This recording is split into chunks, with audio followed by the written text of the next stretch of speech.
That emergency session of the UN Security Council is underway. Let's listen to UN Ambassador Nikki Haley. Was painfully brought home with the images of two guards holding Otto Warmbier up as they transported him from a prison he should never have been in. Otto Warmbier is but one person out of millions who have been killed, tortured, or deprived of their human rights by the North Korean regime.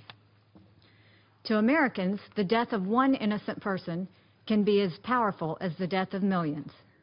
Because all men and women are created in God's image, depravity toward one is a sure sign of willingness to do much more harm.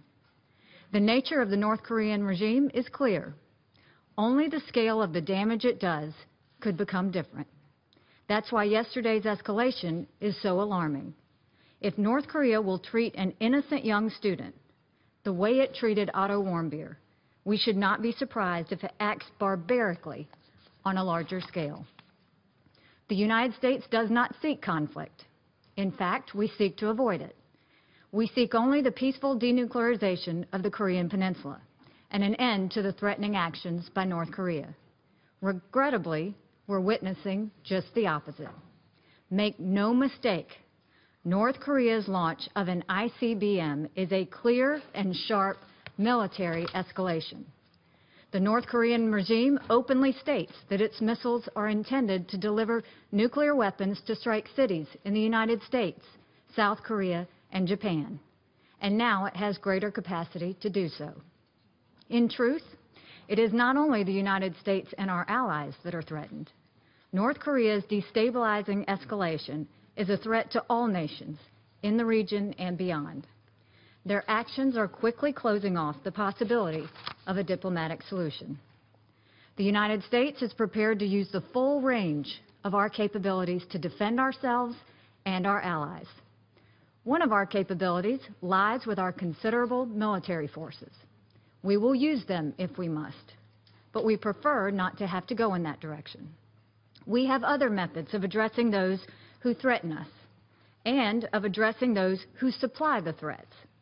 We have great capabilities in the area of trade. President Trump has spoken repeatedly about this. I spoke with him at length about it this morning. There are countries that are allowing, even encouraging, trade with North Korea in violation of UN Security Council resolutions.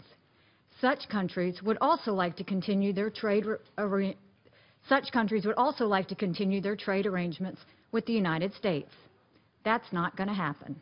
Our attitude on trade changes when countries do not take international security threats seriously.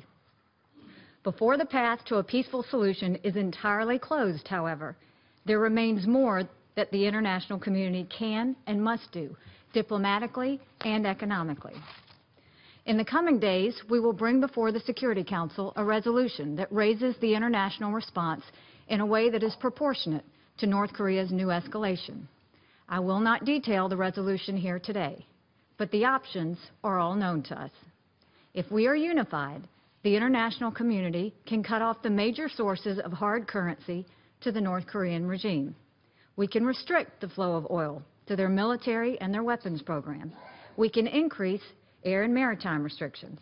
We can hold senior regime officials accountable. The international community has spoken frequently against the illegal and dangerous actions of the North Korean regime. For many years, there have been numerous UN sanctions against North Korea, but they have been insufficient to get them to change their destructive course. So in order to have an impact, in order to move North Korea off its military escalation, we must do more. We will not look exclusively at North Korea. We will look at any country that chooses to do business with this outlaw regime. We will not have patience for stalling or talking our way down to a watered-down resolution.